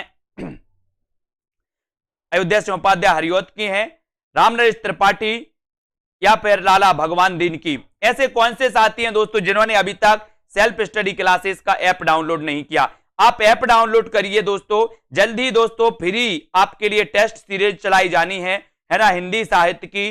दोस्तों रोज अपन 20 क्वेश्चन की एक टेस्ट सीरीज में तैयार करवा रहा हूं, वो तैयार आपको रोज एक फ्री सभी के लिए उपलब्ध होगी। रोज 20 क्वेश्चन की टेस्ट सीरीज आपको करवाई जाएगी, है ना। तो जिन भी साथियों ने सेल्फ स्टडी क्लासेस का ऐप डाउनलोड नहीं किया वो जरूर कर लें, फायदा ही होगा आपके लिए, है ना। जिनको कोर्स में एडमिशन लेना वो कोर्स में एडमिशन लेकर के पढ़ सकते हैं। और यहां पर आपका बिल्कुल सही उत्तर है राम नरेश त्रिपाठी, यानी बी नंबर आपका बिल्कुल सही है। बी आपका राइट आंसर हो जाता है। पंक्तियां त्रिपाठी जी की हैं, त्रिपाठी जी, है ना। और त्रिपाठी जी की रचना ये आपको याद रख लेना, मिलन, सत्रा, पथिक, है ना, मानसी, स्वप्न और कविता कौमुदी। कविता कौमुदी भी आपको याद रख लेना। अभी तक आपने रचनाएं पढ़ी होंगी कि सर मिलन, मानसी, पथिक, स्वप्न, ये रचनाएं तो आपने पढ़ी हैं, लेकिन अब कविता कौमुदी भी आपको पता होनी चाहिए कि कविता कौमुदी भी दोस्तों रामनरेश त्रिपाठी की रचना मानी जाती है। इसको सभी लोग याद रख लेना, ठीक है। तो मिलन, पथिक, है ना, मिलन, पथिक, मानसी, स्वप्न, है ना, और दोस्तों कविता कौमुदी। आपसे कई बार पूछा गया कि कविता कौमुदी के रचनाकार कौन है, तो कविता कौमुदी के रचनाकार राम नरेश त्रिपाठी, है ना। और दोस्तों क्या होता है, ये राम नरेश त्रिपाठी जी की कविता कौमुदी और राम नरेश त्रिपाठी द्विवेदी युग के श्रेष्ठ कवि माने जाते हैं, द्विवेदी युग के, ठीक है। बहुत बढ़िया। मिलन के पथ पर मानसी का स्वप्न देखा, हरिओम जी क्या बात है। मिलन के पथ पर मानसी का स्वप्न देखा, बिल्कुल देखो भैया, है ना, कौन रोक सकता है आपको। स्वप्न देखो, है ना, बिल्कुल देखो, क्योंकि फ्लैशबैक शैली में देखते होंगे। स्वप्न कौन सी शैली में देखते? बोले सर हम फ्लैशबैक शैली में देखते हैं। हरिओम जी देख रहे हैं अपना, है ना। हिंदी के मानकीकृत स्वरूप पर सबसे पहले किसने विधिवत विचार किया? 49 का उत्तर चयन करिए, बताइए। हिंदी के मानकीकृत स्वरूप पर सबसे पहले किसने विधिवत विचार किया था, ये बताना है। मानकीकृत के लिए बताना है और उत्तर क्या हो जाता है, उत्तर बताना है। और उत्तर का बिल्कुल सही उत्तर हो जाएगा कि दोस्तों हिंदी के मानकीकृत स्वरूप पर सबसे पहले किसने विधिवत विचार किया था, तो वो किया था आचार्य महावीर प्रसाद द्विवेदी ने। इन्होंने हिंदी के मानकीकृत पर दोस्तों विचार किया था, यानी कि ए नंबर आपका बिल्कुल सही हो जाएगा। ठीक है, ए नंबर राइट आंसर हो जाएगा।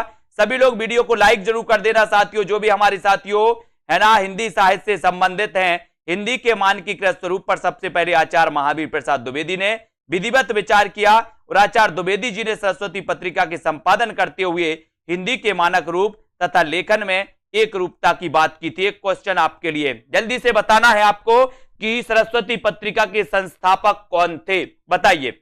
चार विकल्प नहीं दिए जाएंगे आज आपको ही उत्तर बताना है। सरस्वती पत्रिका के संस्थापक कौन थे? थोड़ा सा आपसे कर लें, डिस्कशन कर लें, आज बहुत हो गया, आप लोगों ने बहुत हंसा है और हंसवाया भी बहुत है, तो बताइए क्या हो जाएगा राइट आंसर। सरस्वती पत्रिका के संस्थापक कौन थे? संस्थापक बताना है। सरस्वती पत्रिका के बारे में बात हो जाए, सबसे पहले ये दोस्तों काशी से प्रकाशित होती थी, बाद में ये प्रयाग से, है ना, बाद में ये प्रयाग से प्रकाशित हुई। ठीक है, ये भी याद रख लेना। तो सरस्वती पत्रिका के संस्थापक कौन थे, ये उत्तर आपको चयन करना है। तो कौन बता रहा है? सबसे पहले चिंतामणि घोष, है ना, बहुत बढ़िया, चिंतामणि घोष आपका बिल्कुल सही है। चिंतामणि घोष इसके इसके संस्थापक माने जाते हैं। अब आपको दूसरा क्वेश्चन दिया जाता है कि दोस्तों सरस्वती पत्रिका के प्रथम संपादक कौन थे? देखो कुछ लोग महावीर प्रसाद द्विवेदी लगाए जा रहे हैं। भैया क्वेश्चन समझना है, इसलिए तो मैं बोलता हूं कि क्वेश्चन में कंफ्यूज है बहुत सारे लोगों में, है ना। हमने पूछा संस्थापक कौन थे, तो आपका उत्तर होना चाहिए चिंतामणि घोष संस्थापक थे। अब आपसे पूछा कि प्रथम संपादक कौन थे, प्रथम संपादक कौन थे, तो आपका उत्तर क्या होना चाहिए, है ना। प्रथम संपादक कौन थे, तो आपका उत्तर होना चाहिए बाबू श्याम सुंदर दास प्रथम संपादक थे। और आपसे पूछा जाएगा कि 1903 में संपादक कौन बने थे, तो उत्तर क्या लगाओगे? महावीर प्रसाद द्विवेदी। ये तीन क्वेश्चन कंफ्यूजन वाले होते हैं, कभी संस्थापक पूछ लिया जाता है तो आप संपादक लगा के आते हो, कभी संपादक पूछ लिया जाता है तो महावीर प्रसाद द्विवेदी लगा के आते हो। ऐसा नहीं करना है अब आपको, है ना। संस्थापक पूछे तो संस्थापक लगाना चिंतामणि घोष, संपादक पूछे तो संपादक लगाना है दोस्तों प्रथम संपादक में श्याम सुंदर दास, और 1903 में कौन बने थे, तो क्या बताओगे? महावीर प्रसाद द्विवेदी। ठीक है, बहुत बढ़िया। अब यहां पर दोस्तों आती है एक पंक्ति और आपसे पूछी जाती है कि अधिकार खोकर बैठे रहना यह महादुष्कर्म है, न्यायार्थ अपने बंधु को भी दंड देना धर्म है। उपर्युक्त काव्य पंक्तियां किस ग्रंथ से उद्धृत मानी जाती हैं? प्रश्न क्रमांक 50। बहुत बढ़िया, सभी को धन्यवाद, है ना। सभी लोग कंफ्यूज नहीं होना, चिंतामणि घोष में, श्याम सुंदर दास में और महावीर प्रसाद द्विवेदी में एक क्वेश्चन पूछे जाते हैं दोस्तों। ठीक है, अब आपको बताना है अधिकार खोकर बैठे रहना, है ना, यह महादुष्कर्म है, और दोस्तों न्यायार्थ अपने बंधु को भी दंड देना धर्म है। ये पंक्ति किसकी है? ये पंक्ति आपको चयन करने, पंक्ति कहां से ली गई है ये बताइए, कहां से ली गई ये पंक्ति? दोस्तों ये सही उत्तर आपको चयन करना है, और आपने चयन किया है कि सर उत्तर हो जाएगा जयद्रथ वध। क्या हो जाएगा? जयद्रथ वध आपका बिल्कुल सही आंसर हो जाएगा। अधिकार खोकर बैठे रहना यह महादुष्कर्म है, न्यायार्थ अपने बंधु को भी दंड देना धर्म है। ये जो पंक्ति है ये जयद्रथ वध, है ना, ये आपको याद रख लेना। और ये जयद्रथ वध के रचनाकार भी कौन माने जाते हैं? बोले सर मैथिली शरण गुप्त, है ना। मैथिली शरण गुप्त की रचना है ये जयद्रथ वध, और द्वापर और कुरुक्षेत्र और रश्मिरथी ये दिनकर की रचना है। अब आपसे पूछा जाता है दोस्तों कि कुरुक्षेत्र के रचनाकार कौन है, रश्मिरथी के रचनाकार कौन है, तो आप बताते हो दिनकर, है ना। और एक और कंफ्यूजन है, रश्मि, है ना, रश्मि रचना किसकी है? तो रश्मि रचना दोस्तों महादेवी वर्मा की है, और रश्मि रथी रचना किसकी है? तो ये दिनकर की है। कंफ्यूज नहीं होना, है ना। इनकी जो रश्मि रचना है दोस्तों ये बौद्ध धर्म से प्रभावित मानी जाती है। किसकी? महादेवी वर्मा की रश्मि रचना बौद्ध धर्म से प्रभावित मानी जाती है। क्वेश्चन पूछा जाता है कि छायावाद में ऐसा कौन सा कवि है जो दोस्तों बौद्ध धर्म से प्रभावित था, ऐसा कौन सा रचनाकार है? तो दोस्तों बौद्ध धर्म से प्रभावित थी महादेवी वर्मा, और उनकी कौन सी रचना प्रभावित थी? तो वो थी रश्मि, है ना। अपन ने इनकी पढ़ी है ना दोस्तों, निहार रश्मि नीरजा, है ना, और सांध्य गीत दीपशिखा, ये सारी रचनाएं आती महादेवी जी की। और उनकी दोस्तों यामा पढ़ी है अपन ने, यामा जो रचना पढ़ी है दोस्तों इनका काव्य संग्रह माना जाता है। और 1982 में यामा के लिए कौन सा पुरस्कार मिला था? बोले सर एकमात्र महिला एकमात्र लेखिका जिन्हें कि दोस्तों किसी पुस्तक के लिए, किसी रचना के लिए ज्ञानपीठ पुरस्कार मिला था, तो वो लेखिका थी कौन सी थी? महादेवी वर्मा। कभी आपसे क्वेश्चन बनेगा कि हिंदी साहित्य में एकमात्र लेखिका जिन्हें कि किसी रचना के लिए ज्ञानपीठ पुरस्कार मिला, तो वो एकमात्र लेखिका थी महादेवी वर्मा, जिन्हें यामा के लिए मिला था 1982 में। सबसे पहले 1968 में मिला किसे? चिदंबरा के लिए, जो कि दोस्तों पंत जी की रचना थी। फिर उसके बाद 1972 में मिला दोस्तों किसे? उर्वशी के लिए। और उर्वशी रचना किसकी थी? दिनकर जी की। और एक उर्वशी काव्य रचना जयशंकर प्रसाद की भी है, उर्वशी एक दिनकर की भी है। कंफ्यूज नहीं होना, बहुत सारे लोग यहां कंफ्यूज हो जाते हैं। और 1978 में मिला था कितनी नाव में कितनी बार के लिए, और 1982 में मिला था किसे? महादेवी वर्मा को, यामा के लिए। इन सारी को आपको याद रखना है दोस्तों, ठीक है। हम कौन थे, क्या हो गए और क्या होंगे अभी, आओ विचारें आज मिलकर ये समस्याएं सभी। उपर्युक्त काव्य पंक्तियां किस कवि की मानी जाती हैं? बताइए। 4 विकल्प हैं। प्रश्न क्रमांक 51 का आंसर आपको चयन करना है कि हम कौन थे, क्या हो गए और क्या होंगे अभी। ये पंक्ति किसकी है? ये पंक्ति सभी लोग बताना है और उत्तर क्या हो जाएगा। ये पंक्ति कहां से ली गई दोस्तों? और ये पंक्ति आपने बहुत बढ़िया तरीके से बताया है कि सर ये जो पंक्ति है, ये पंक्ति मैथिली शरण गुप्त की है। यानी कि बी नंबर आपका मैथिली शरण गुप्त बिल्कुल सही आंसर है। जिन भी साथियों ने बताया उनका आंसर बिल्कुल सही है ना। बी नंबर आपका राइट आंसर। हम कौन थे, ये समस्याएं, है ना, सभी वाक्य पंक्तियां मानी जाती हैं दोस्तों गुप्त जी की। और प्रकाशन काल की दृष्टि से मैथिली शरण गुप्त के काव्य ग्रंथों का सही अनुक्रम आपको बताना है। बताइए। प्रश्न क्रमांक 4, और 4 में आपको पता है, 4 में बताना है दोस्तों आंसर क्या हो जाएगा। मैथिली शरण गुप्त के काव्य ग्रंथों का सही अनुक्रम चयन करना है। जो भी हमारे साथी जूनियर टेट एग्जाम की तैयारी कर रहे हैं, मैं एक लास्ट में बहुत अच्छी टिप्स भी दूंगा, है ना। पढ़िए और निरंतर अध्ययन करिए। ये क्लास रोज अपनी 9 बजे होती है दोस्तों, हिंदी साहित्य की, कंटिन्यू 1 साल से चल रही है और 1 साल तक आगे तक चलती रहेगी, ठीक है। पढ़ते रहिए। जिन भी साथियों को कोर्स में एडमिशन लेना, कोर्स में एडमिशन लीजिए। मात्र 1200 रुपए कोर्स की प्राइस अपन ने रखी है, जो दोस्तों सभी के लिए ज्यादा नहीं है ना, क्योंकि 3-3, 4-4 हजार आपको हिंदी साहित्य में लग रहे हैं। लेकिन दोस्तों ये अपना क्या चलता है यहाँ पर, बोले सर सुदामा पांडे का प्रजातंत्र चलता है, ठीक है। तो 1200 रुपए में आप दोस्तों आज ही एडमिशन लें और बढ़िया तरीके से अपनी पढ़ाई चालू कर दें, जहां पर आपको टेस्ट भी, व्याकरण भी, है ना, ट्रिक भी, विस्तृत अध्ययन भी, सब कुछ, ठीक है। प्रकाशन काल की दृष्टि से मैथिली शरण गुप्त के काव्य ग्रंथों का सही अनुक्रम क्या है? तो अनुक्रम है जयद्रथ वध, पंचवटी, यशोधरा और विष्णुप्रिया। ये इनकी दोस्तों क्रम माने जाते हैं। जयद्रथ वध 10, पंचवटी 25, यशोधरा 32, है ना, और विष्णुप्रिया 57, ये माने जाते हैं। तो इनके लिए तो बोले सर हम तैयार थे पहले से, है ना। तो ये याद रख लेना दोस्तों। कभी कभी जयद्रथ वध की रचनाकार कौन है? तो मैथिली शरण गुप्त। पंचवटी की रचनाकार कौन है? मैथिली शरण गुप्त। यशोधरा किसकी रचना है? तो यशोधरा ये खंड काव्य माना जाता है, इसको भी याद रख लेना है, ठीक है। अब यहां पर याद रखेंगे कि विष्णुप्रिया के रचनाकार कौन है? तो विष्णुप्रिया याद रख लेना। कई बार दोस्तों कंफ्यूज होते लोग, बोले सर रसिक प्रिया केशव दास, है ना, रसिक प्रिया केशव दास। और दोस्तों विष्णुप्रिया ये दोस्तों मैथिली शरण गुप्त की कवि प्रिया के रचनाकार भी कौन माने जाते हैं?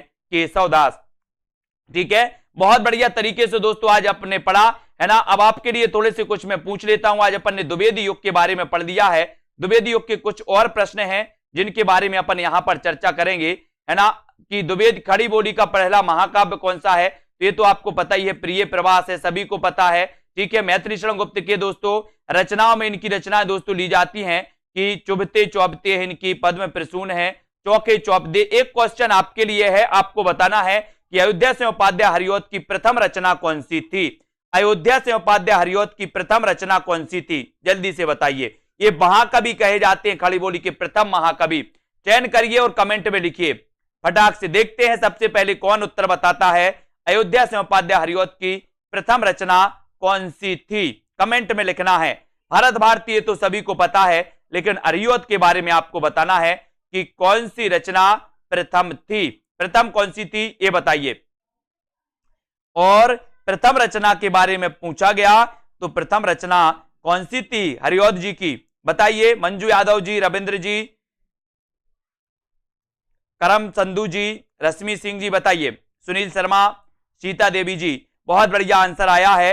कुछ लोग रस कलश बता रहे हैं, रस कलश नहीं बताना है, अपन को बताना है दोस्तों अयोध्या से उपाध्याय हरिऔध की जो रचना थी वो रचना कौन सी थी? कृष्ण शतक। कौन सी रचना थी? कृष्ण शतक। इसको याद रखेंगे, कृष्ण शतक रचना थी दोस्तों किसकी? अयोध्या से उपाध्याय हरिऔध की, और ये प्रथम रचना मानी जाती है इनकी, ये आपको याद रख लेना है। ठीक है, बहुत बढ़िया, सभी लोगों ने राइट आंसर बताया है। रस कलश नहीं थी इनकी पहली, इनकी पहली थी कृष्ण शतक। याद रख लेना, कंफ्यूज नहीं होना, कृष्ण शतक इनकी प्रथम रचना थी हरिऔध जी की। इन्हें कवि सम्राट भी कहा जाता है। इन्हें क्या कहा जाता है? कवि सम्राट। कवि सम्राट की उपाधि दी गई थी दोस्तों नागरी प्रचारणी सभा द्वारा, है ना, किसे? अयोध्या से उपाध्याय हरिऔध को। याद रख लेना हरिऔध जी के बारे में। और दिवस का अवसान समीपता, गगन था कुछ लोहित हो चला, किस कवि की पंक्तियां हैं? बताइए, दिवस का अवसान समीपता, गगन था कुछ लोहित हो चला, किस कवि की पंक्तियां हैं? ये आपको चयन करना है। कल सुबह 9:30 बजे पूरा द्विवेदी युग की एक पूरी क्लास आएगी दोस्तों, सुबह 9:30 बजे मैराथन क्लास आएगी, है ना, उसको भी आप देखें। पूरा द्विवेदी योग के लिए आपको प्रेषित किया जाएगा, एक बार में द्विवेदी योग को कंप्लीट करिएगा। ठीक है, जितने भी महत्वपूर्ण प्रश्न होते हैं सुबह 9:30 बजे जो क्लास आती है उसके दौरान। ठीक है, तो दिवस का अवसान समीपता, गगनता कुछ लोहित हो चला, ये पंक्तियां पूछी जाती हैं। तो बोले सर ये पंक्तियां तो हैं हरिऔध की। किसकी हैं? हरिऔध, अयोध्या से उपाध्याय हरिऔध की है। दिवस का अवसान समीपता, गगनता कुछ लोहित हो चला, ये पंक्ति हरिऔध की है, और उत्तर हो जाता है ए नंबर। ठीक है, ये जिन्होंने बताया खड़ी बोली का प्रथम महाकाव्य। लेकिन दोस्तों इस प्रिय प्रवास के लिए रामचंद्र शुक्ल ने महाकाव्य नहीं माना, है ना, ये प्रिय प्रवास खड़ी बोली का प्रथम महाकाव्य। लेकिन अगर कभी आपसे पूछा जाए कि ये दोस्तों रामचंद्र शुक्ल ने इसे महाकाव्य नहीं माना, सभी लोग लाइक जरूर करेंगे। और दोस्तों ऐप जरूर डाउनलोड कर लें, सेल्फ स्टडी क्लासेस। ठीक है, आपको क्या करना है? आपको दोस्तों क्या करना है? प्ले स्टोर में सर्च कर लेना है सेल्फ स्टडी क्लासेस। ठीक है, तो आप सेल्फ स्टडी क्लासेस अगर डाउनलोड कर लेते हो तो दोस्तों आपके लिए कोर्स भी लॉन्च किया गया हिंदी साहित्य का, बहुत ही अच्छा, सबसे अच्छा कोर्स अभी तक आपको कहीं नहीं मिलेगा। ऐसा कोर्स दोस्तों सब तरीके से आपके लिए बहुत अच्छा रहेगा। दोस्तों बहुत सारे स्टूडेंट को ऐप डाउनलोड नहीं करते बन रहा है, या फिर कर भी लिया है तो कोर्स भी नहीं देख पा रहे हैं। तो मैं आज उनको बता दूं कि ये जो सेल्फ स्टडी क्लासेस इस प्रकार से जब आप प्ले स्टोर से करते हैं तो ये आपका वेल जो है आइकन उसमें लगा हुआ है ना, तो इस प्रकार से सेल्फ स्टडी क्लासेस आपको सर्च करना है और ऐसे आइकन में आपको ऐप मिलने वाला है। ठीक है, तो दोस्तों हम देखें कि प्ले स्टोर में आपको इस प्रकार से दिखेगा ये सेल्फ स्टडी क्लासेस। ठीक है, ये प्ले स्टोर में आपको सेल्फ स्टडी क्लासेस का ऐप दिखने वाला है। ठीक है, ये इमेज उसमें डली है, ये आइकन, ये लोगो उसमें डला है। ठीक है, अब दोस्तों इसको इंस्टॉल करना है, यहां से आप इंस्टॉल करेंगे। ठीक है, अब इंस्टॉल करेंगे तो वहां पर आपको नंबर मांगेगा, जीमेल नंबर मांगेगा, तो आपको ओटीपी आएगा, तो आप रजिस्टर करके आगे बढ़ेंगे।